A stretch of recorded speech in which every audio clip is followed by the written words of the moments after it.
ክብር ለወደደን በደሙ ላጠበን ለኢየሱስ ይሁን።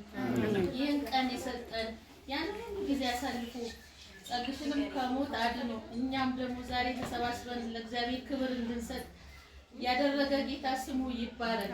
እግዚአብሔር ትልቅ አምላክ ነው። እግዚአብሔር ያለ ደግሞ ማንም የለም። በእውነት ከጉድጓድ ውስጥ ነው አውጥቶ ያመጣው እና ዛሬ በህይወት ቆሞ እንደገና እሱን ስራ እንዲሰራ ተጨማሪ ሆኜ እኔም ደግሞ ከሱ በሚቆም ወንጌልን እንድሰብክ ያደረገው እግዚአብሔር ነው። የእግዚአብሔር ስም ብሩክ ይሁን። ስለዚህ እግዚአብሔርን እጅግ አድርገን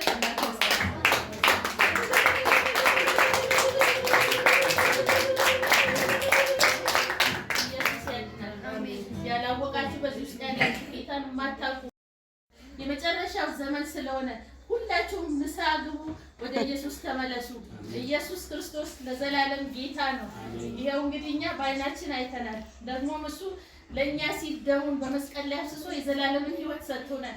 ሌላው ነገር ሁሉ ውሸት ነው። ኢየሱስ ብቻ እውነተኛ አዳኝ ነው፣ እውነተኛ ጌታ ነው። ስለዚህ ጌታን የማታውቁ ሁሉ ጊዜው ዛሬ ነው። የመዳን ቀን አሁን ነው። ኑ ወደ ጌታ እንጋብዛችኋለን። ኢየሱስ ፍቅር ነው። ኢየሱስ ጌታ ነው። ኢየሱስ ይወዳችኋል። ኑ ወደ ኢየሱስ።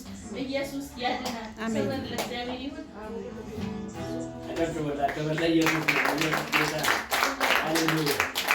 እኔ እግዚአብሔር ረድቶኝ ምሕረቱን አብዝቶልኝ ጴጥሮስ ሚስቱን እህቱን ይዞ ወንጌል ይሰብክ ነበር፣ አባታችን አቡነ ጴጥሮስ ማለት ነው። እና እኔ ደግሞ እድሉን አግኝቼ ሚስቴን፣ እህቴን፣ እናቴን፣ ልጆቼን ይዤ ኢየሱስን እሰብካለሁ። አሜን።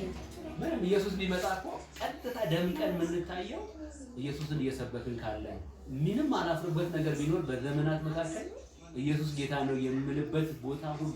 ሰሞኑን አንድ ነገር ሆነ ትናንትና ወዲያ ማለት ነው። እኔ በታማኝነት ነው ሁሌም ኢየሱስን በአደባባይ ወጥቼ የምሰብከው። ምንም ተምኜ አይደለም፣ አምኜ ነው ወጥቼ የምሰብከው። የዛሬ 20 ዓመት እና አምነኸው ስበክ ተምነው አትስበክ አለች። 20 ዓመቱን ሙሉ ኢየሱስን አምኜ ነው የምሰብከው። አንድም ቀን ወንጌል ስሰብክ ይሄንን ዝና፣ ይሄንን ገንዘብ፣ ይሄንን ወርቅ፣ ይሄንን ብር አገኛለሁ እያላከ ይሄንን ደግሞ ያደረገው ድንግል ማርያም ማፀን ውስጥ የነበረው ኢየሱስ መድኃኒት ነው። እና ይሄ የሰበኩት ጌታ አሁን ከትላንት ወዲያ ድንገተኛ ስፖርት ቤት ውስጥ የኦርቶዶክስ እምነት ተከታይ የሆነች አብሬያት ስፖርት ማሰራት ሚኒስተር አለች እና ፓስተር አለች። እኛ ቤት አልኳት ስብሰባው ላይ ተጠርተሃል እንዴ አለች። አልሰማሁም። ምን ያልከው ምን አይነት ስብሰባ አለ ስላት እንዴ የኦርቶዶክስ ስብሰባ ተደርጓል፣ የሙስሊም አሁን የፕሮቴስታንቱ ዛሬ ቆና ነገ ጠዋት ማለት ነው። አይን ያልሰማው አልጠሩኝም ማለት ነው። እንዴ አንተን መናገር ያለብህ አለች። መናገር እዛ ጋር አለብህ አውቃለሁ እኮ አይ እኔ በምን ያስገቡኛል? አያስገቡኝም ስለ እኔ እነግራለሁ አለች። ወዲያውኑ ማታ ለዋናውና ኢየሱስን ሰበኩ።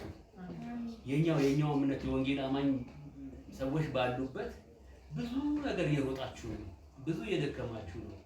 ብር አላችሁ፣ ብሩን ሰበሰባችሁ፣ ረፍት የላችሁ።